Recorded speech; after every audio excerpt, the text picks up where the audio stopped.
kesempatan kali ini, kelompok kami akan menjelaskan tentang konsep keperilakuan dari psikologi dan psikologi sosial.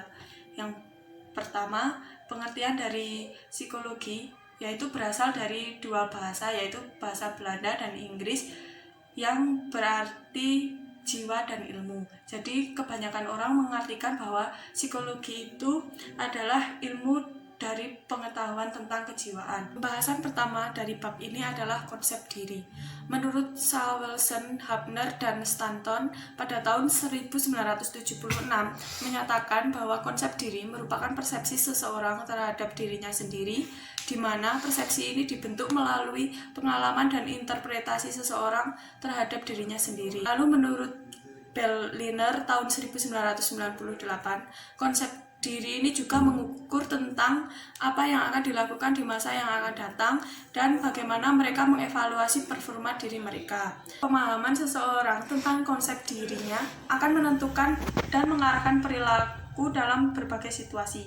Jika konsep diri seseorang negatif, maka perilaku mereka juga akan negatif, dan begitu juga sebaliknya. Jika konsep diri mereka positif, maka perilaku mereka akan condong ke sikap yang lebih positif.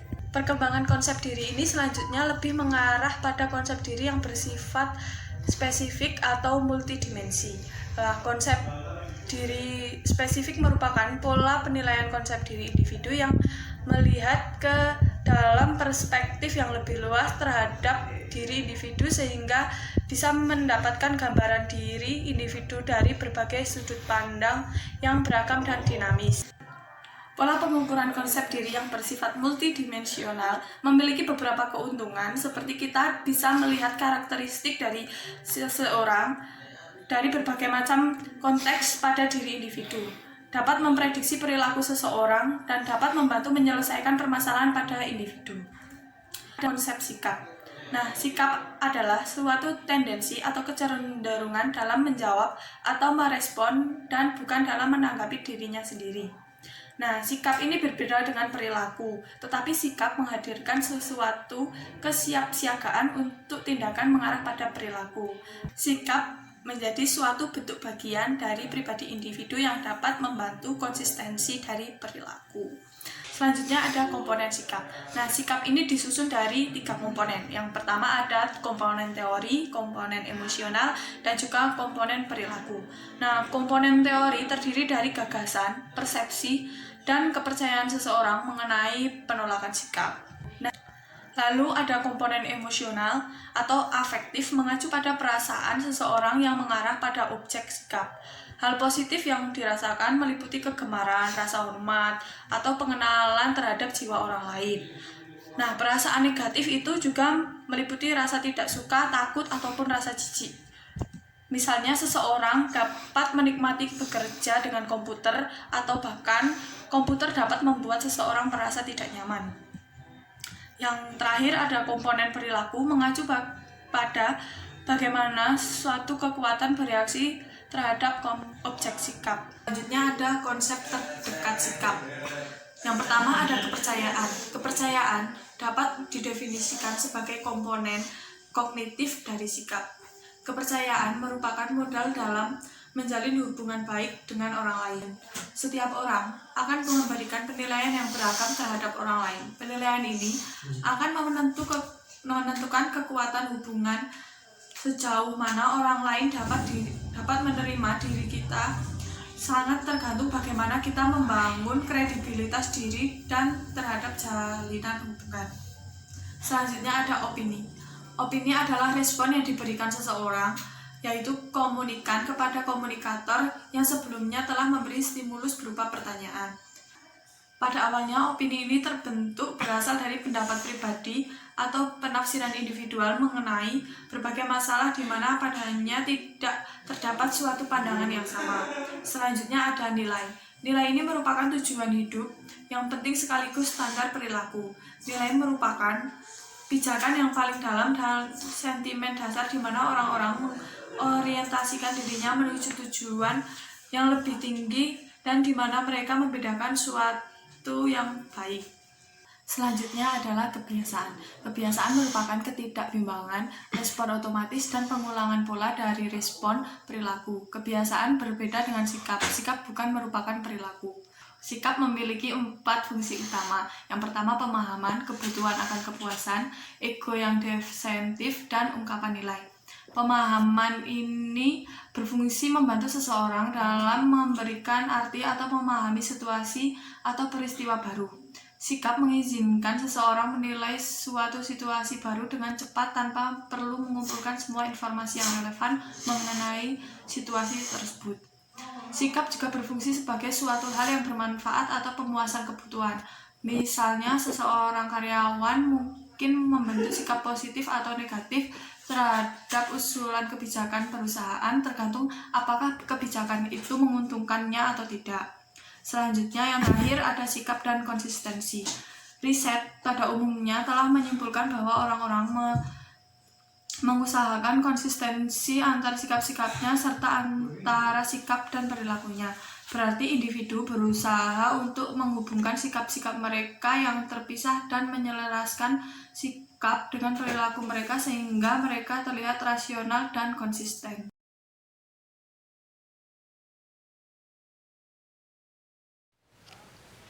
Assalamualaikum warahmatullahi wabarakatuh.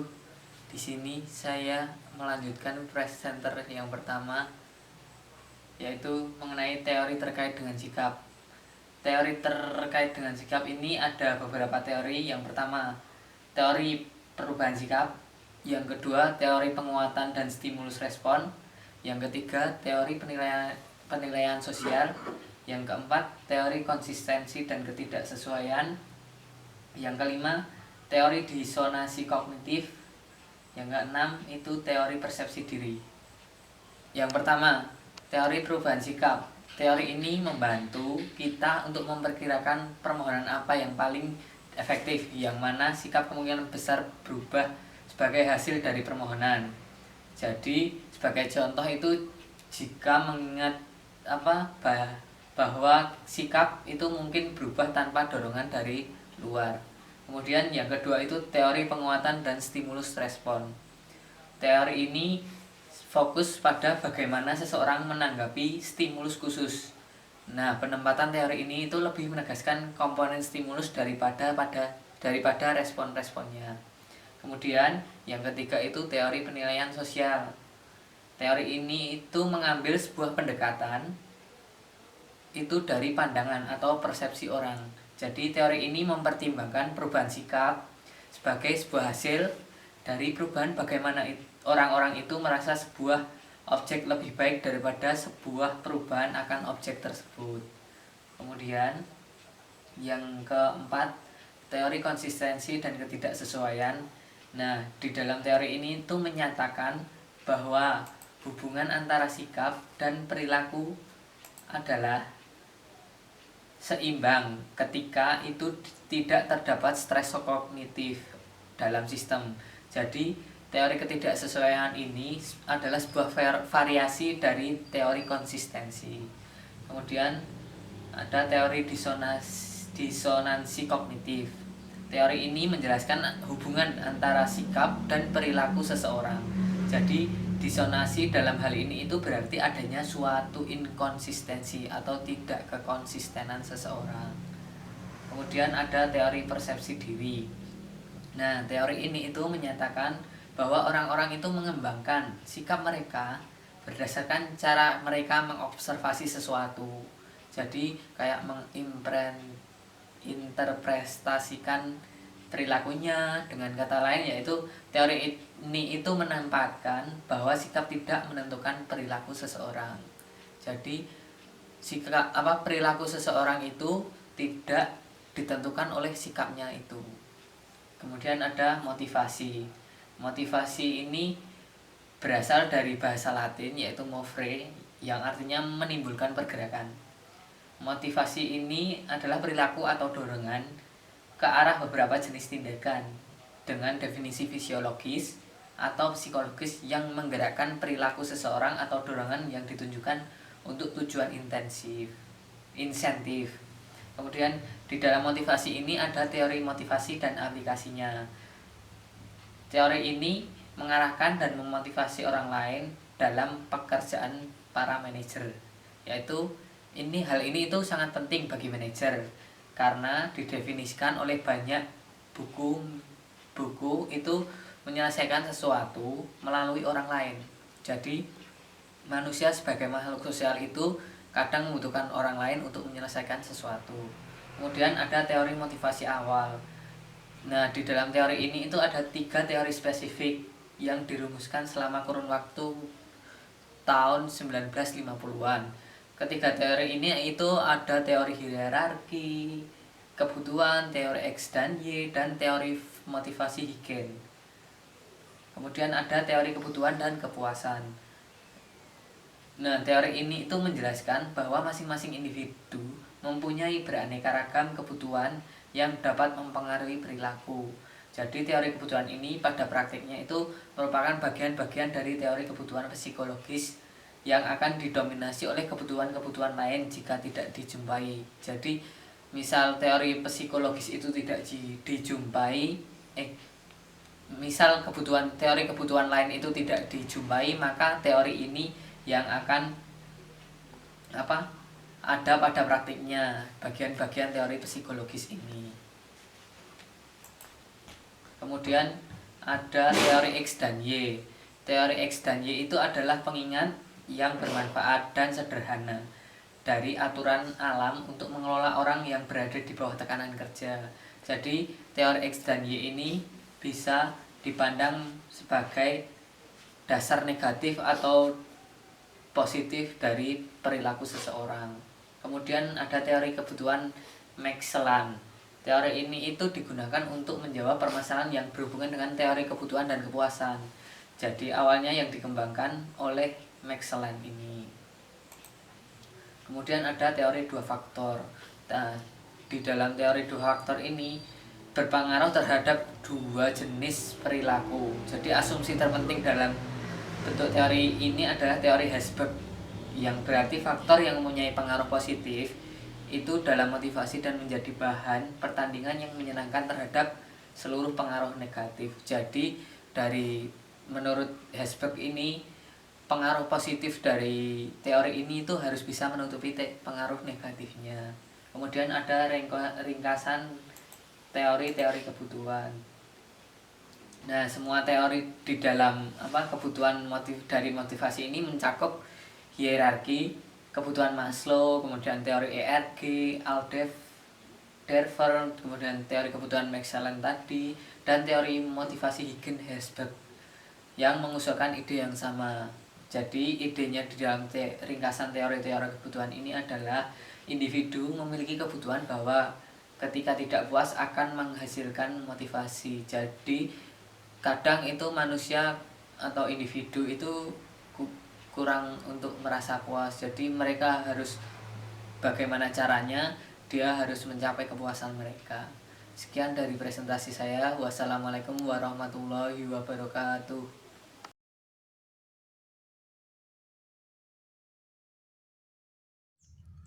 Selanjutnya, saya akan meneruskan presentasi dari kelompok kami. Saya Yulistian Tantranotama, MPM 1701020019. Nah, di sini saya akan menerangkan tentang teori-teori kebutuhan di tempat kerja.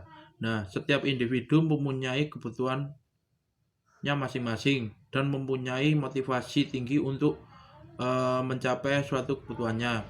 Setiap individu satu dengan individu yang lainnya mempunyai kebutuhannya sendiri-sendiri sesuai dengan kepentingannya. Nah, menurut Maslow, kebutuhan itu dibagi menjadi 5, yaitu tentang aktualisasi diri, yang kedua itu ada penghargaan, yang ketiga itu ada sosial, keempat ada keamanan, dan yang terakhir ada psikologial.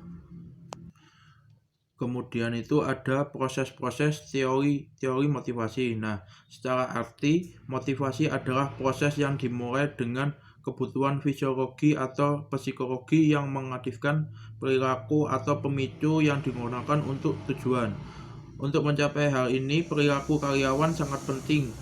Perilaku karyawan dipengaruhi oleh lingkungan di mana mereka menemukan diri mereka sendiri. Nah, motivasi sendiri bagi karyawan itu sangat penting bagi kinerja suatu perusahaan, di mana perusahaan yang baik akan memotivasi karyawannya untuk mencapai tujuannya perusahaan agar produktivitas dan peningkatan suatu kinerja dari karyawan tersebut akan bisa menunjang suatu perusahaan. Nah, dalam proses teori-teori motivasi itu ada teori IRG, teori harapan, teori penguatan, teori penetapan tujuan, dan teori atribusi. Selanjutnya ada teori ERG, yang mana teori ERG itu adalah kebutuhan akan eksistensi, kebutuhan akan keterikatan, dan kebutuhan akan pertumbuhan. Nah, teori ERG lebih konsisten dengan pengetahuan kita mengenai perbedaan individual di antara orang-orang.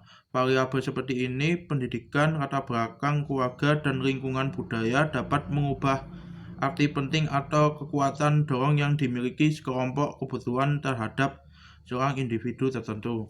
Nah, teori ERG sendiri menurut Maslow bahwa kebutuhan tingkat rendah yang terpuaskan menghantar ke hasrat untuk memenuhi kebutuhan dengan tingkatan yang lebih tinggi.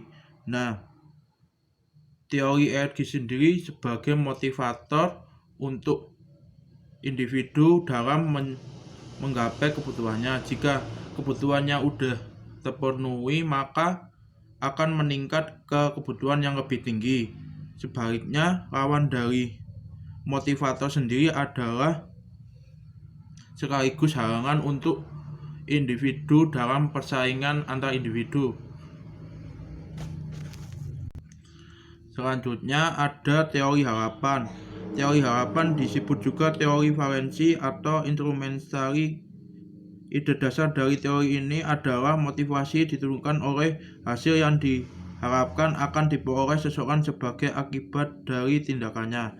Nah, seorang individu jika ingin mendapatkan tindakan yang baik, maka suatu individu diharapkan dapat memberikan usaha yang lebih guna mendapatkan tindakan yang baik. Nah, di dalam teori harapan sendiri ada 3, yaitu usaha dengan hubungan kinerja.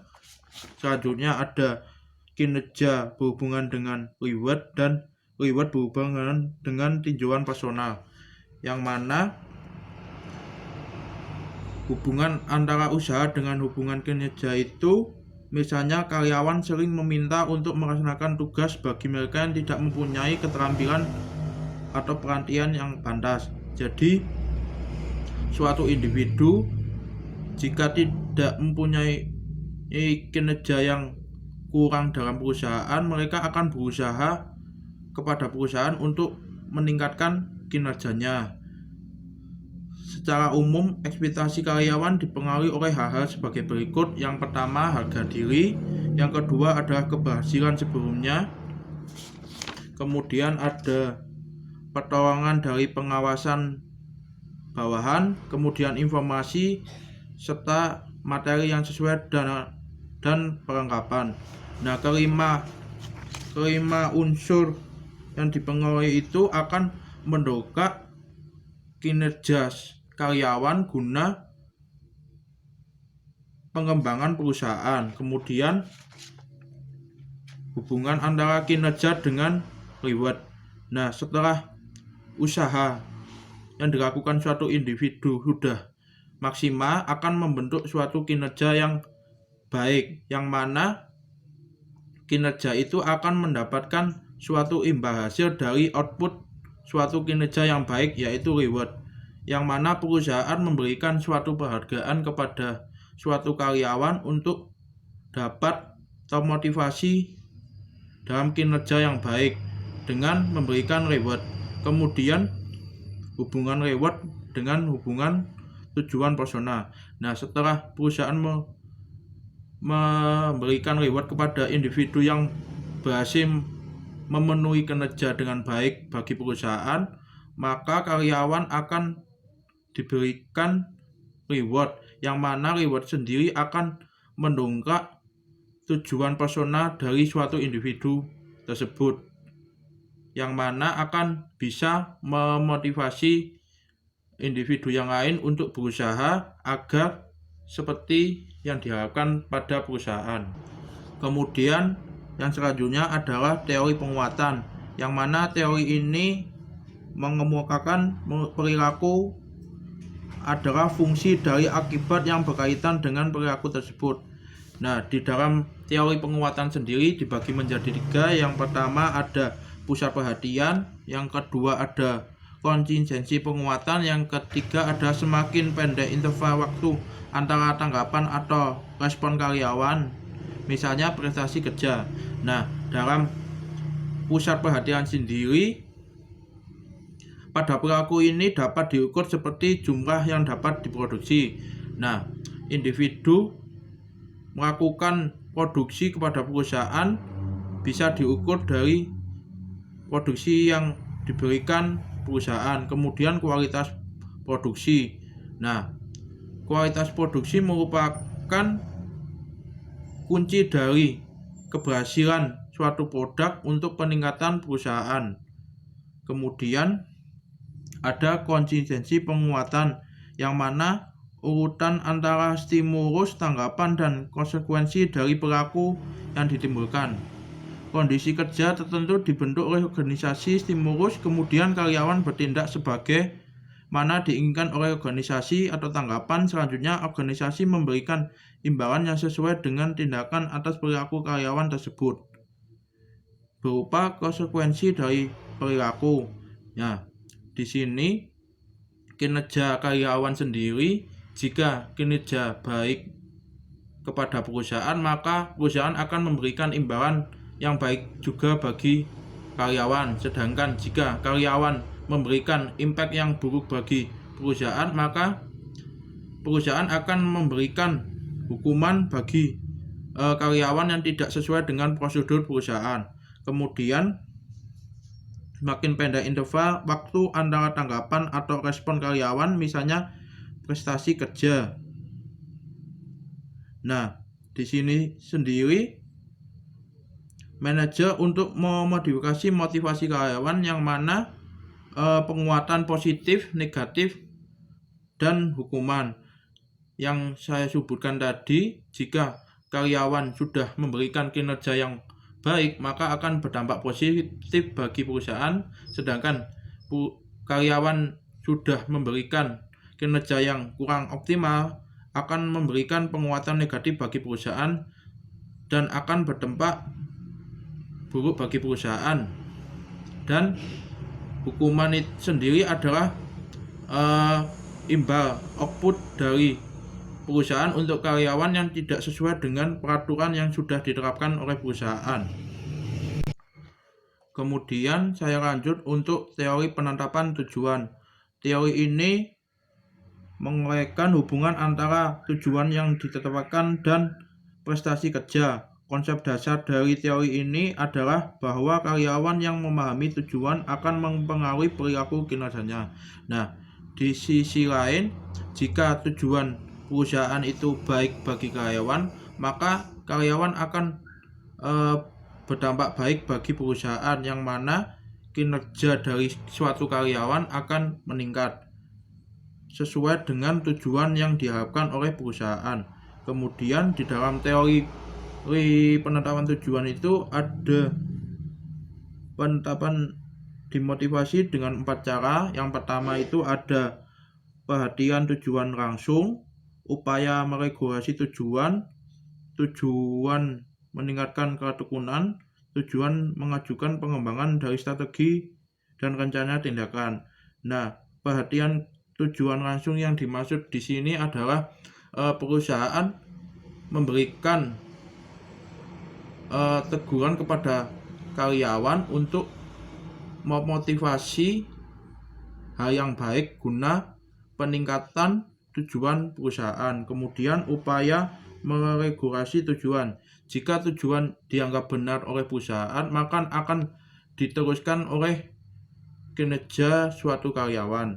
Kemudian tujuan meningkatkan ketekunan. Nah, di dalam suatu perusahaan sendiri, karyawan dituntut untuk tekun dalam bekerja, yang mana impact dari ketekunan sendiri akan membuat perusahaan menjadi lebih produktif dan bisa bersaing kepada perusahaan yang lain. Kemudian tujuan melanjutkan pengembangan dari strategi dan rencana tindakan. Nah, strategi pengembangan sendiri di sini adalah dengan peningkatan SDM ataupun peraturan yang dikeluarkan perusahaan guna pengembangan kinerja dan tujuan perusahaan. Selanjutnya ada faktor kontingensi, yang mana itu adalah umpan balik adalah faktor yang penting dari seseorang yang mempengaruhi hubungan di antara tujuan dan kinerja. Jadi, jika impact positif yang diberikan perusahaan kepada karyawan itu baik, kemungkinan akan berdampak positif bagi perusahaan.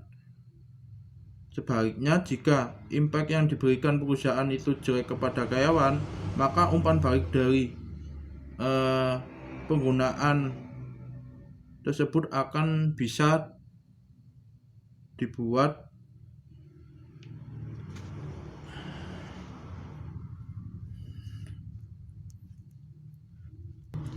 Terima kasih atas waktunya. Saya kembalikan kepada teman saya yang akan melanjutkan mempresentasikan presentasi pada hari ini.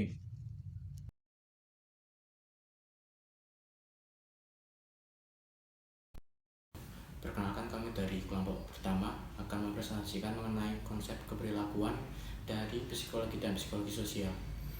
Nah, untuk saya akan menjelaskan mengenai teori agensi. Teori ini didasarkan pada teori ekonomi. Dari sudut pandang teori agensi, prinsipal pemilik atau manajemen puncak ini membawahi agen, karyawan atau manajer yang lebih rendah darinya untuk melaksanakan kinerja yang efisien. Secara umum, teori ini mengasumsikan bahwa prinsipal bersikap netral terhadap resiko, sementara agen bersikap menolak usaha dan resiko. Agen dan prinsipal ini diasumsikan termotivasi oleh kepentingannya sendiri, dan seringkali kepentingan ini saling berbenturan antara keduanya. Untuk berbagai riset yang berhubungan dengan teori ini memfokuskan perhatian pada bagaimana agar sistem perjanjian kontrak kompensasi bisa mencapai keseimbangan. Nah, agen lebih memahami perusahaan sehingga menimbulkan kesenjangan informasi atau asimetri informasi yang menyebabkan prinsipal tidak mampu menentukan apakah usaha yang dilakukan benar-benar optimal. Ada pendekatan diadik. Pendekatan diadik ini menyatakan bahwa ada dua pihak yang berperan dalam proses evaluasi kinerja, yaitu atasan superior dan bawahan. Pendekatan tersebut juga mengakui bahwa atasan kemungkinan tidak memperlakukan seluruh bawahannya secara sama. Nah, pendekatan ini tepat digunakan untuk menganalisis hubungan antara atasan dan bawahan karena mencerminkan proses yang menghubungkan keduanya. Kemudian adanya tanggapan terhadap sistem reward. Teori ekuitas dan rasa keadilan yang biasanya mendasari motivasi bergantung pada perbandingan antara rasio imbalan atau investasi rasio dengan rasio kenikmatan atau derita yang dialami oleh orang lain yang berada dalam situasi yang mirip atau sama. Mengukur keadilan dengan teori ekuitas ini membandingkan antara usaha dan penghargaan dan faktor lainnya dalam take and give, yakni rasio input dan output serta rasio kenikmatan oleh orang lain yang dianggap menjadi titik referensi atau contoh-contoh yang relevan. Jadi ini berarti bahwa ekuitas tidak tergantung pada rasio input output, melainkan tergantung pada rasio perbandingan antara kita dan rasio orang lain. Kemudian ada teori evaluasi kognitif. Seorang psikolog, James Baldwin, menyatakan bahwa paling sedikit ada dua bentuk peniruan. Satu didasarkan pada kebiasaan kita, dan yang lainnya didasarkan pada wawasan kita atas diri kita sendiri dan atas orang lain yang ditiru oleh si perilakunya. Kemudian teori-teori kognitif ini memusatkan pada bagaimana kita memproses informasi yang datangnya dari lingkungan ke dalam struktur mental kita. Kemudian reward extrinsic versus intrinsic. Pernyataan bahwa ketika reward extrinsic ini digunakan oleh organisasi seperti pemberian imbalan untuk kinerja atasan, reward intrinsic yaitu memperoleh dari individu yang melakukan apa yang diinginkan dikurangi. Dengan kata lain, ketika reward extrinsic ini diberikan kepada seseorang untuk melaksanakan satu tugas yang menarik, ini menyebabkan kepentingan intrinsik dalam tugas sendiri menurun. Kemudian ada meningkatkan motivasi intrinsik. Kenneth W. Thomas dari sekolah di Monterey, California telah mengembangkan satu model motivasi intrinsik yang digambarkan dari model karakteristik pekerjaan dan teori evaluasi kognitif. Ia mengidentifikasikan 4 kunci reward yang meningkatkan motivasi intrinsik seseorang. Yang pertama yaitu ada rasa memilih, kesempatan untuk memilih apa yang seseorang akan lakukan dan melaksanakan cara seseorang berpikir terbaik. Seseorang dapat menggunakan pertimbangan mereka sendiri untuk menyelesaikan tugasnya. Kemudian yang kedua itu rasa kompetensi, perasaan dari pemenuhan untuk melakukan satu pekerjaan yang baik. Yang ketiga rasa yang penuh arti, kesempatan untuk mengejar tugas yang bermanfaat. Yang keempat rasa maju, perasaan terhadap pemenuhan bahwa seseorang membuat kemajuan pada satu tugas. Kenneth W. Thomas juga mengidentifikasikan 4 dari perilaku manajer yang dapat digunakan untuk menciptakan reward intrinsik untuk karyawan. Yang pertama, memimpin untuk pilihan, memberdayakan karyawan dan mendelegasikan tugasnya. Kemudian memimpin untuk kemampuan, mendukung dan melatih karyawan. Yang ketiga, memimpin untuk keberartian, mengilhami karyawan dan memodelkan perilaku yang diinginkan.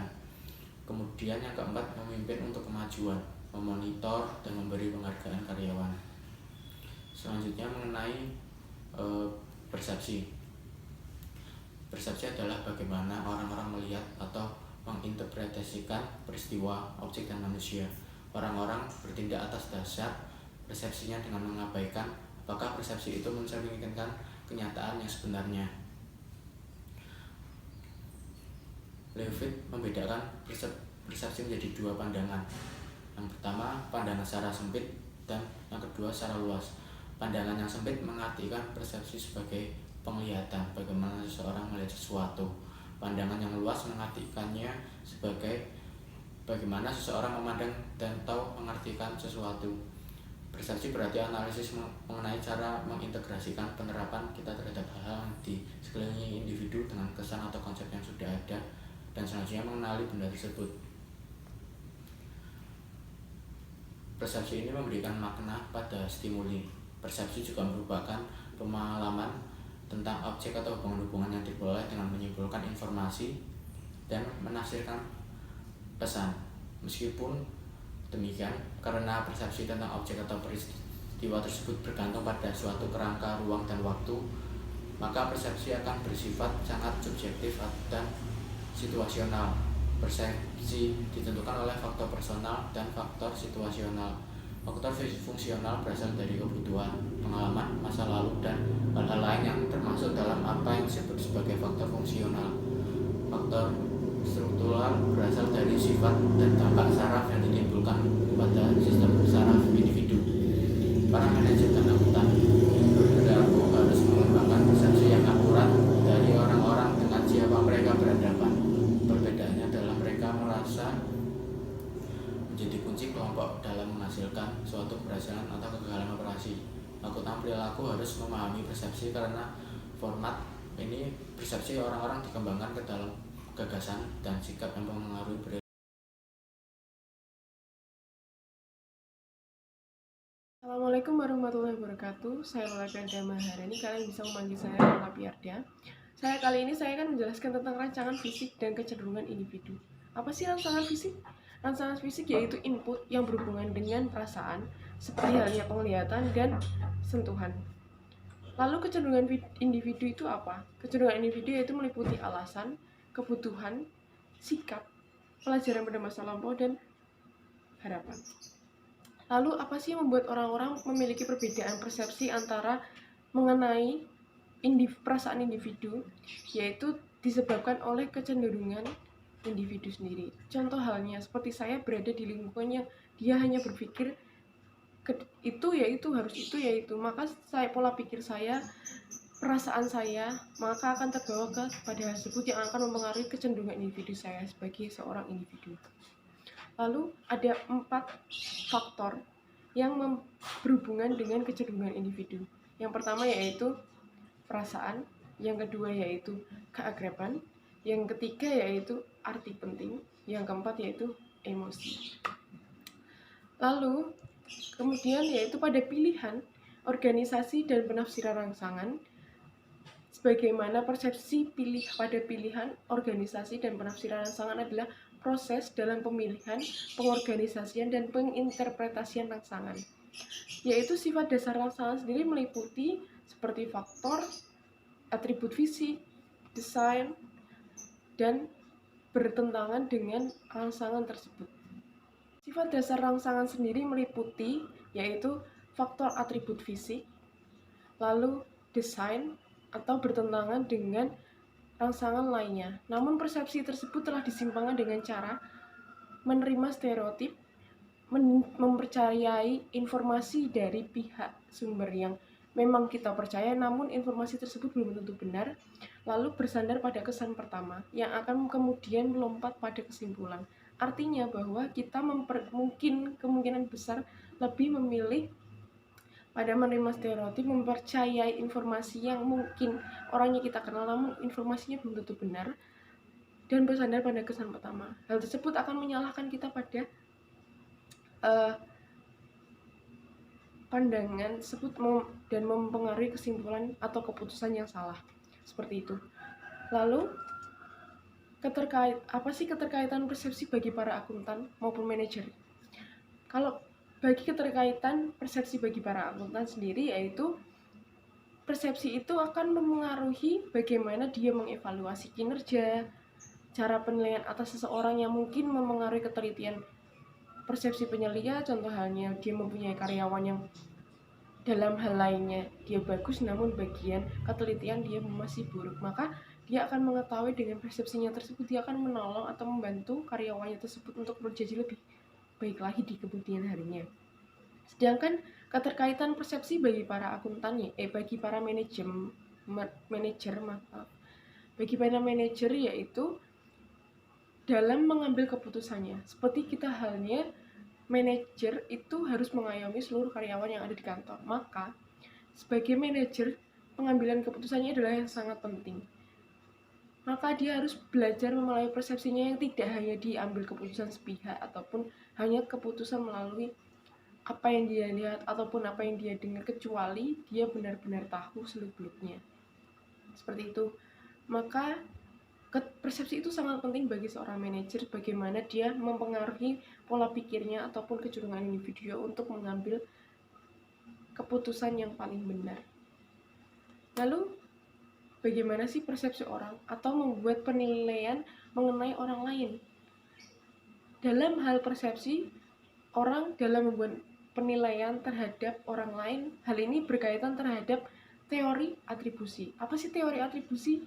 Teori atribusi merupakan penjelasan dari cara-cara manusia menilai orang secara berlainan, bergantung pada makna yang dihubungkan ke suatu perilaku tertentu. Hal tersebut bergantung pada 3 faktor. Faktor pertama yaitu kekhususan atau kesendirian. Merujuk pada seorang individu memperlihatkan perilaku yang berlainan dalam situasi yang berlainan. Contoh halnya, apakah karyawan hari ini terlambat merupakan sumber keluhan dari rekan-rekan sekerjanya? Jikalau dia maka akan terdeteksi 2 permasalahan, yaitu permasalahan eksternal maupun permasalahan internal. Permasalahan eksternnya seperti halnya dia dari rumah ke kantor berangkat menggunakan bis. Namun sayangnya bis yang dia naiki selalu saja membuat dia menunggu lama, maka setiap harinya dia harus terlambat. Maka tersebut akan terindiksi bahwa atribusinya adalah eksternal. Namun jika sebaliknya maka atribusinya akan internal. Yang kedua yaitu konsensus, yaitu jika semua orang yang menghadapi situasi-situasi serupa bereaksi dengan cara yang sama. Contoh halnya yaitu A, B, dan C. Mereka bertiga memiliki rumah yang di daerah yang sama, dan mereka bertiga melalui jalan yang sama untuk berangkat ke kantor. Namun sayangnya si A selalu saja terlambat, sedangkan si B dan si C tidak pernah terlambat. Apakah yang mempengaruhi si A selalu terlambat sedangkan mereka bertiga memiliki jalan dan tempat yang sama untuk dilalui? Sepertinya, maka kesimpulannya, apakah jikalau terdapat masalah internal ataupun eksternal, maka tersebut akan mempengaruhi pengambilan atribusi internal maupun eksternal. Kemudian yaitu konsistensi, yaitu dicari konsistensi dari tindakan seseorang. Maksudnya adalah setiap orang pasti, contohnya si A, apakah dia konsisten terus, dia selalu memiliki tindakan atau perilaku dengan reaksi yang sama setiap dalam jangka waktu tertentu, dari waktu ke waktu, seperti itu. Lalu faktor-faktor apa sih yang mempengaruhi persepsi? Ada 3 faktor yang mempengaruhi persepsi kita, yaitu pelaku persepsi, yaitu seseorang yang melihat suatu target dan mencoba untuk menginterpretasikan apa yang ia lihat. Yang kedua adalah target. Target itu adalah seseorang atau hal yang mencoba diinterpretasikan oleh pelaku persepsi. Yang selanjutnya yaitu situasi. Situasi sendiri yaitu konteks di mana kita melihat objek atau peristiwa adalah sesuatu yang penting. Ya, situasi itu di tempat di mana kita melihat target kita untuk diinterpretasikan, seperti itu. Yang selanjutnya itu nilai. Yang selanjutnya adalah nilai. Nilai dinyatakan sebagai suatu modus, perilaku atau keadaan akhir dari eksistensi yang khas dan lebih disukai secara pribadi atau sosial dibandingkan dengan modus, perilaku atau kejadian akhir dari eksistensi yang khas dan lebih disukai secara pribadi atau sosial dibandingkan dengan modus, perilaku atau keadaan akhir yang berlawanan. Lalu, nilai mengandung suatu unsur pertimbangan dalam pengertian bahwa nilai itu mengemban gagasan seseorang individu mengenai apakah yang benar, baik, atau diinginkan ataupun salah. Lalu, nilai personal mempengaruhi perilaku seseorang melalui sikap, kemudian berpengaruh pada perilaku akhir. Mereka sebagai konsumen, menurut Homer dan Cahley pada tahun 1988, dan menurut Asail pada tahun 1984, nilai memiliki atribut dengan karakter, yaitu pertama, nilai dipelajari dari masyarakat sehingga nilai merupakan bagian dari masyarakat. Lalu nilai ditransfer dari satu masyarakat ke masyarakat lainnya. Sebuah sistem nilai dimanifestasikan oleh seperangkat norma yang mengatur perilaku. Lalu, nilai bersifat stabil dan dinamis dan evolusinya ditandai dengan siklus panjang. Nilai juga dimiliki oleh individu atau dari kelompok sosial yang sama. Nilai merupakan keyakinan yang selama ini kita yakini, seperti halnya kita memiliki keyakinan kepada Tuhan Yang Maha Esa ataupun keyakinan terhadap suatu kepercayaan di wilayah masyarakat, seperti halnya orang tua kita selama ini ajarkan tentang jangan duduk di depan di tengah pintu karena itu akan menghambat jodoh ataupun yang lain sebagainya. Lalu arti penting sifat nilai, yaitu nilai dinyatakan penting karena nilai memiliki dasar untuk memahami sikap serta motivasi sehingga nilai mempengaruhi persepsi manusia. kuncinya. Lalu nilai mempunyai sifat bertahan atau enduring. Nilai merupakan suatu kebudayaan dan masing-masing kelompok nilai memiliki interpretasi sendiri serta memiliki arti tersendiri bagi setiap orang, selain juga memiliki arti khusus. Yang kedua yaitu nilai sebagai keyakinan. Nilai merupakan suatu keyakinan tunggal terhadap suatu hal yang khas dan berkaitan dengan suatu cara bertingkah laku yang disukai atau keadaan akhir yang mempunyai kualitas tersendiri. Yang ketiga, yaitu nilai sebagai alat atau instrumental dan sebagai tujuan akhir atau terminal.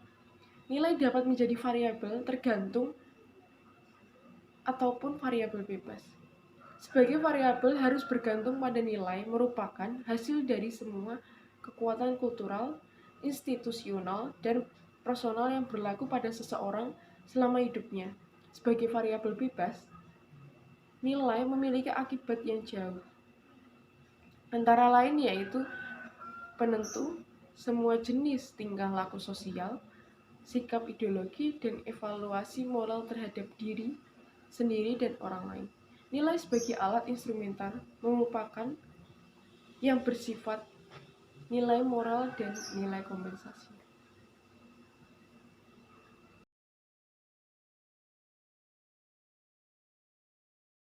Saya akan melanjutkan presentasi yang masih berkaitan dengan topik sebelumnya, yaitu arti penting sifat nilai.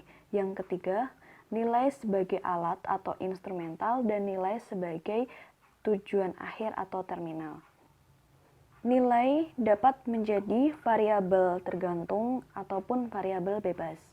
Nilai sebagai variabel tergantung merupakan hasil dari semua kekuatan kultural, institusional, dan personal yang berlaku dalam diri seseorang selama hidupnya.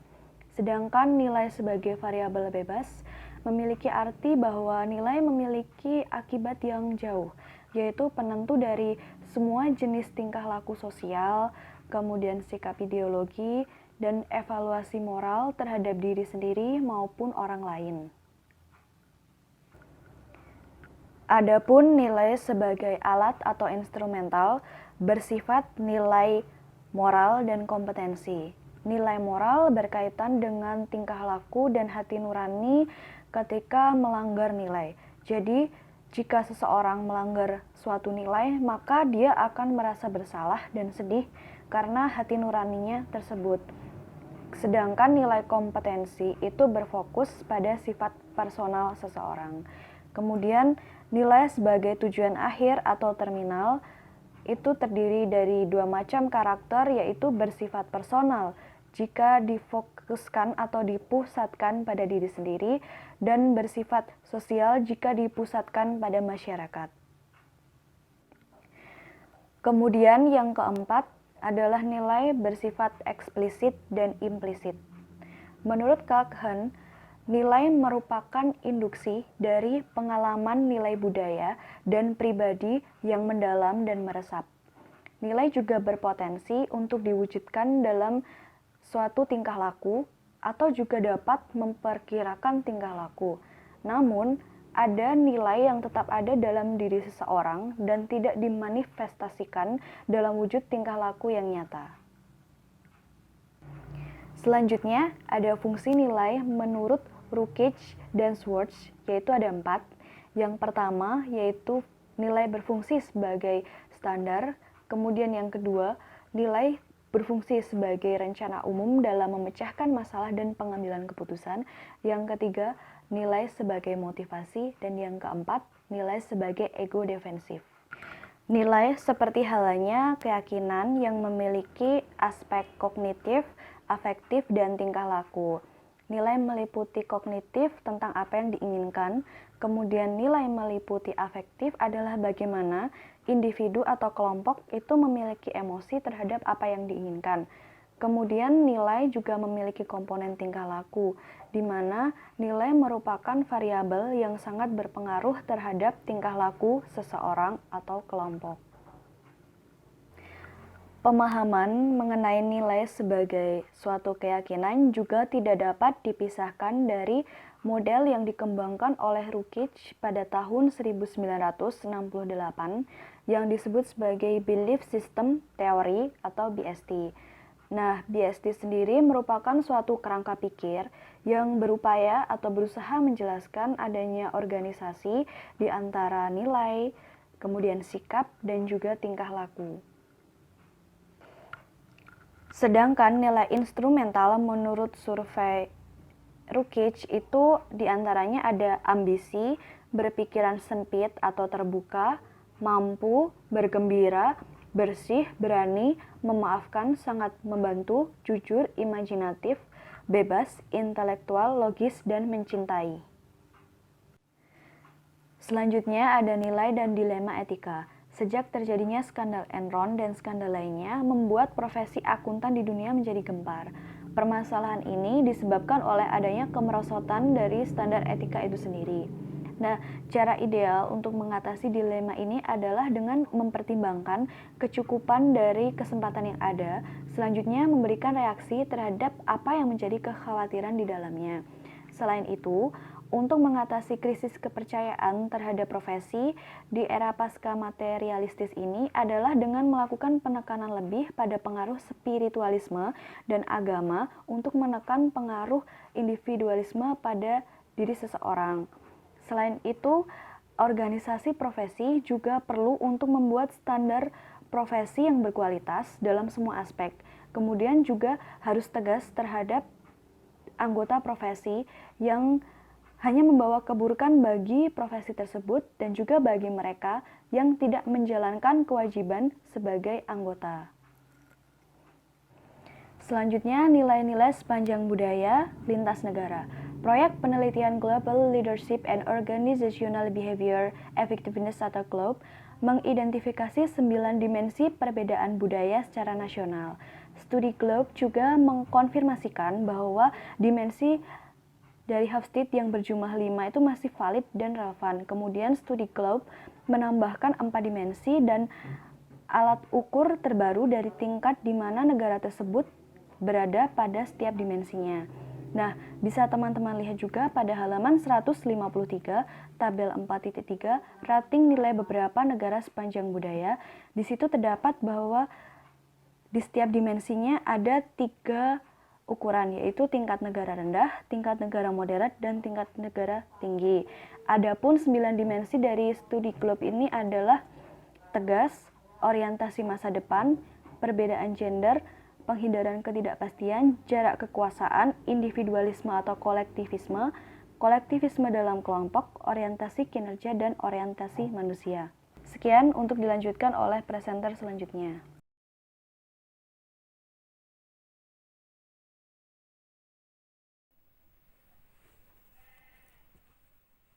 Assalamualaikum warahmatullahi wabarakatuh. Saya di sini akan menjelaskan tentang nilai-nilai kerja di Indonesia.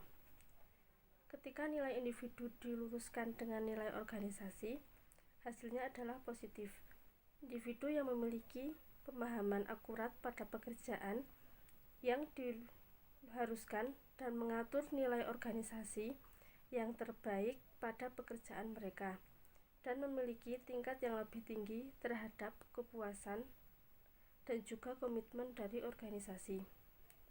Terdapat faktor utama yang memimpin pada perselisihan nilai di tempat kerja, antara lain yang pertama, perbedaan budaya. Tidak dapat dipungkiri dengan perbedaan budaya yang dimiliki masing-masing individu sering menyebabkan perbedaan dalam budaya organisasi.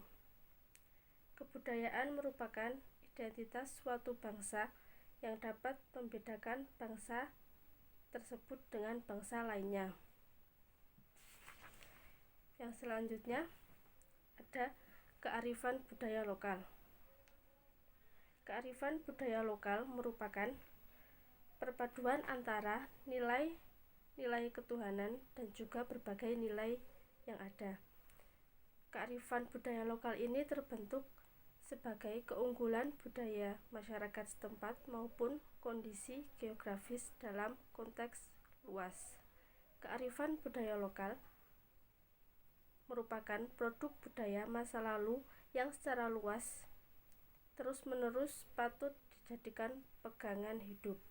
Meskipun bernilai lokal, tetapi nilai yang terkandung di dalamnya dianggap sangat universal.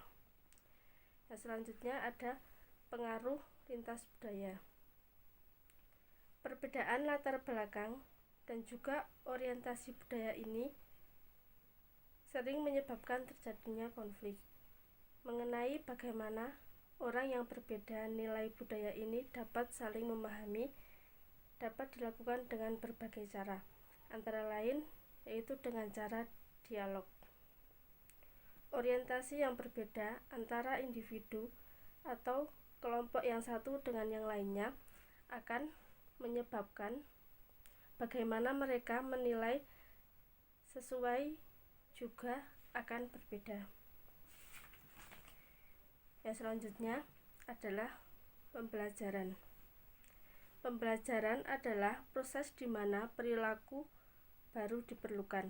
Pembelajaran terjadi sebagai hasil dari motivasi, pengalaman, dan juga pengulangan dalam respon situasi. Kombinasi dari motivasi, pengalaman, dan juga pengulangan dalam respon situasi ini terjadi dalam 3 bentuk. Yang pertama, pengondisian keadaan klasik. Pengondisian klasik pada hakikatnya merupakan proses pembelajaran akan respon dan juga rangsangan yang tidak terkondisi. Dengan menggunakan rangsangan yang berpasangan, yang satu memaksa dan yang lain netral, rangsangan yang netral menjadi suatu rangsangan terkondisi yang kemudian meneruskan sifat-sifat dari rangsangan yang tidak terkondisi. Yang selanjutnya adalah pengondisian operan. Pengondisian operan ini menyatakan perilaku merupakan suatu fungsi dari konsekuensi. Orang belajar berperilaku untuk mendapatkan sesuatu yang mereka inginkan atau menghindari sesuatu yang tidak mereka inginkan. Perilaku operan berarti perilaku yang bersifat sukarela atau perilaku yang dipelajari sebagai kontras terhadap perilaku semacam itu yang dipengaruhi oleh ada atau tidaknya penguatan yang ditimbulkan oleh konsekuensi dari perilaku tersebut. Yang selanjutnya adalah pembelajaran sosial. Teori pembelajaran sosial merupakan perpanjangan dari pengondisian operan, di mana teori tersebut mengandaikan perilaku sebagai suatu fungsi dari konsekuensi. Teori itu juga mengaku eksistensi pembelajaran observasional dan pentingnya persepsi dalam belajar. Orang-orang menanggapi berdasarkan bagaimana mereka membayangkan dan mendefinisikan konsekuensi, bukan pada konsekuensi objektif itu sendiri. Yang selanjutnya adalah kepribadian. Kepribadian adalah intisari dari perbedaan individu. Kepribadian cenderung bersifat konsisten dan kronis. Konsep kepribadian dan juga pengetahuan tentang komponennya adalah penting karena memungkinkan untuk memprediksikan perilaku. Pengujian perilaku ditentukan oleh banyaknya efektivitas dalam tekanan pekerjaan, siapa yang akan menanggapi kritikan dengan baik, siapa yang pertama harus dipuji dahulu sebelum berbicara mengenai perilaku tidak diinginkan, dan siapa yang menjadi seorang pemimpin potensial. Dan begitu pun seterusnya. Semua itu merupakan bentuk pemahaman atas kepribadian. Nah, selanjutnya adalah penentu kepribadian. Apakah kepribadian ditentukan sebelumnya saat kelahiran, ataukah kepribadian merupakan akibat dari interaksi individu itu dengan lingkungannya? Kepribadian tampaknya merupakan hasil dari kedua pengaruh tersebut. Kepribadian seorang dewasa umumnya dianggap terbentuk dari faktor keturunan dan lingkungan yang diperlunak oleh kondisi situasi. Keturunan merupakan penentu pada saat pembuahan. Pendekatan keturunan berargumentasi bahwa penjelasan paling akhir dari kepribadian seorang individu adalah struktur molekul dari gen yang terletak dalam kromosom. Yang selanjutnya adalah lingkungan. Di antara faktor-faktor yang menekankan pada pembentukan kepribadian adalah budaya di mana seseorang dibesarkan, pengondisian dini, normal di antara keluarga, teman, dan juga kelompok sosial, serta pengaruh lain yang dialami. Lingkungan yang dipaparkan pada seseorang memainkan suatu peranan besar dalam membentuk kepribadian orang tersebut. Yang selanjutnya adalah situasi. Faktor ini memengaruhi dampak keturunan dan lingkungan terhadap kepribadian. Kepribadian seseorang, walaupun pada umumnya mantap dan juga konsisten, berubah dalam situasi yang berbeda. Yang selanjutnya adalah jenis indikator kepribadian Myers-Briggs. Jenis indikator ini secara substansial 100 pertanyaan yang menguji kepribadian dengan menanyakan orang-orang bagaimana mereka biasanya merasakan atau bertindak dalam situasi tersebut. Yang selanjutnya adalah atribut kepribadian utama yang memengaruhi perilaku. Yang pertama ada locus of control. Sebagian orang meyakini bahwa mereka bertanggung jawab atas takdirnya sendiri. Seseorang dengan locus of control internal sepertinya lebih pada pemecahan masalah ketika mereka menyelesaikan atau menghadapi sesuatu untuk mencapai tujuan. Seseorang dengan locus of control eksternal dari pengendalian lebih untuk melihat rintangan yang disebabkan oleh kekuatan luar, dan mereka tidak perlu mengetahui apa yang harus dilakukan dalam menghadapi rintangan itu.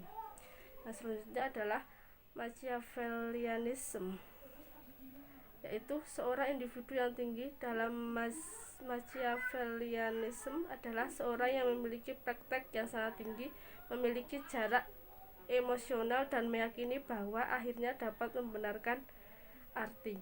Nah, selanjutnya adalah harga diri. Orang-orang berbeda pada tingkat di mana mereka suka atau tidak menyukai diri mereka sendiri. Ciri ini disebut dengan self-esteem.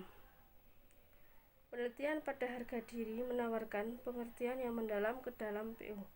Misalnya, harga diri secara langsung terkait dengan harapan untuk sukses. SE yang tinggi meyakini bahwa mereka memiliki kemampuan untuk berhasil di tempat kerja tersebut. Sekian presentasi dari kami, selanjutnya akan dijelaskan oleh Mbak Ulia.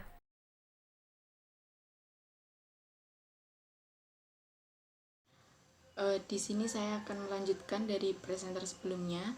Saya akan menjelaskan tentang pemantauan diri, pengambilan risiko, dan kepribadian proaktif. Nah, jadi pemantauan diri itu merupakan kemampuan seseorang untuk memperhatikan lingkungan eksternal dan mampu menanggapi menurut karakteristik yang dikenal. Jadi seseorang itu memantau, kemudian ia menanggapinya itu sesuai dari apa yang ia kenal. Kemudian yang kedua, pengambilan risiko. Nah, pengambilan risiko itu keberanian seseorang dalam mengambil perubahan atau dalam membuat perubahan. Jadi di sini terkadang keberanian satu orang dengan orang yang lain itu jelas berbeda. Ada orang yang benar-benar menghindari risiko atau berani mengambil risiko. Kemudian yang ketiga, kepribadian proaktif. Jadi kepribadian proaktif itu merupakan inisiatif seseorang yang aktif meningkatkan keadaan lingkungannya atau menciptakan sesuatu baru ketika yang lainnya itu duduk dengan pasif. Jadi di sini seseorang dengan kepribadian proaktif itu ia selangkah lebih maju dari orang-orang yang lain. Contohnya rebahan, yang satunya dia lebih memilih untuk mengerjakan tugas atau melakukan hal-hal yang positif. Kemudian selanjutnya ada emosi. Nah, apakah emosi itu? Emosi merupakan perasaan intens yang diarahkan pada seseorang atau sesuatu. Nah, di sini itu emosi berbeda dengan mood. Jadi dapat dibedakan kalau emosi itu lebih perasaan ke inten, tapi kalau mood itu merasakan kecenderungan untuk sedikit intennya. Jadi dibandingkan emosi dan kekurangan satu rangsangan kontekstual. Nah, di sini rangkaian emosi itu ada beberapa. Yang pertama ada kebahagiaan, kemudian kejutan, selanjutnya ketakutan, kemudian kesedihan, kemarahan, dan jijik. Selanjutnya ada beberapa tahap, yaitu dengan memilih emosi. Memilih emosi itu seseorang terkadang harus mengatur emosinya. Misalnya Anda mungkin sangat marah dengan seorang rekan kerja Anda atau manajer karena hal-hal tertentu. Akan tetapi mungkin Anda lebih memilih menekan kemarahan atau menahan agar tidak diungkapkan kemarahannya. Nah, itu kan berarti kita memilih emosinya itu supaya perdamaian tetap terjaga. Kemudian yang kedua, emosi tenaga kerja. Nah, emosi tenaga kerja ini lebih mengacu pada kebutuhan bahwa karyawan mengungkapkan emosi tertentu di tempat kerja. Jadi ada emosi-emosi yang diluapkan oleh tenaga kerja. Kemudian selanjutnya, kenapa seharusnya kita peduli dengan emosi di tempat kerja?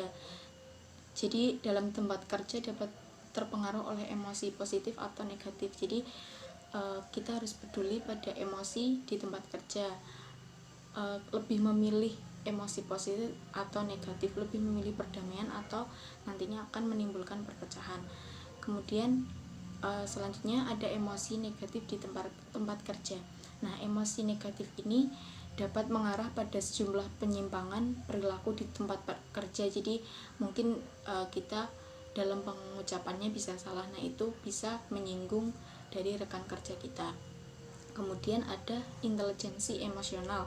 Nah, intelijensi emosional ini disusun dari 5 dimensi. Yang pertama ada kesadaran diri, kemudian manajemen diri, motivasi diri, empati, dan keterampilan sosial. Jadi ada 5 hal yang menyusun dari intelijensi emosional. Selanjutnya ada model tahapan emosi. Nah, model tahapan emosi itu ada beberapa, ada penyangkalan, marah, depresi, menawar, dan penerimaan. Nah, untuk penyangkalan itu apakah kita dapat mengabaikan perubahan ini atau dapat kita tetap melakukan seperti biasa, jadi kita bisa mengabaikan atau berjalan seperti biasanya. Kemudian yang kedua, marah. Nah, di sini dapatkah kita mencegah perubahan ini? Dengan marah apakah kita bisa mencegah perubahan yang terjadi? Kemudian selanjutnya ada menawar. Nah, di sini dapatkah kita mengurangi akibat perubahan yang akan terjadi? Jadi dengan menawar itu apakah kita bisa mengurangi akibat dari perubahan tersebut? Kemudian depresi. Nah, depresi itu perubahan apa yang harus dilakukan sehingga bisa tetap bertahan. Jadi ketika ada perubahan, apa yang harus kita lakukan supaya kita bisa bertahan. Kemudian penerimaan. Nah, penerimaan ini dengan melakukan perubahan tersebut, apakah eksistensi masih mungkin? Jadi kalau kita menerima perubahan tersebut, apakah eksistensi dari diri kita atau dari organisasi itu tetap bertahan? Kemudian ada pengelolaan emosi. Nah, pengelolaan emosi itu dalam perubahan organisasi harus mempertimbangkan beberapa hal. Di antaranya yang pertama, kejelasan visi organisasi dalam perubahan. Jadi di sini visi tidak saja mempertimbangkan segi rasional, akan tetapi juga harus memikirkan segi emosional. Nah, visi perubahan itu harus winning the head and the heart. Jadi harus memikirkan secara logika dan juga perasaan. Kemudian yang kedua, komunikasi yang terbuka dan jujur dengan anggota organisasi yang mengalami perubahan. Jadi kita harus saling komunikasi dan jujur agar tidak terjadi kesalahpahaman. Kemudian yang ketiga, sebaiknya jalur komunikasi itu bersifat informal. Jadi kalau ada perubahan terus kita ngobrol, misalnya ngobrol kayak gitu, itu lebih bisa terbuka. Kemudian selanjutnya ada menumbuhkan rasa percaya anggota organisasi kepada pihak manajemen. Jadi ini tugas seorang manajer untuk supaya karyawannya itu percaya dengan ia. Kemudian ada meningkatkan sensitivitas pada kebutuhan karyawan. Jadi manajer lebih sensitif apa yang dibutuhkan oleh karyawannya. Kemudian selanjutnya ada meningkatkan keterlibatan karyawan dalam proses perubahan itu sendiri. Jadi kita tidak hanya bekerja sendirian, tetapi kita juga memiliki karyawan di mana pendapat atau partisipasinya itu sangat dibutuhkan. Jadi karyawan di sini akan merasa lebih dianggap. Selanjutnya ada perubahan organisasi yang meninggalkan faktor emosi. Nah, di sini dari perubahan organisasi tersebut meninggalkan faktor-faktor emosi. Nah, pengelolaan emosi dalam perubahan dari perilaku pihak manajemen seharusnya berusaha mengurangi emosi negatif dan mendorong emosi positif terhadap perubahan. Jadi kesimpulannya di mana seorang manajer itu harus mengelola emosinya itu untuk mengurangi emosi negatif dan mendorong ke emosi positif, di mana hal ini akan berpengaruh pada kepercayaan dan kompetensi pihak manajemen dalam melakukan perubahan secara adil, transparan, dan wajar, yang mendorong keterikatan karyawan terhadap proses perubahan organisasi untuk kepentingan semua. Jadi kesimpulannya bahwa seorang manajer itu hendaknya lebih mengurangi emosi negatifnya dan meningkatkan emosi positif agar tingkat kepercayaan karyawannya atau bawahannya itu lebih meningkat, sehingga hubungannya akan terjaga.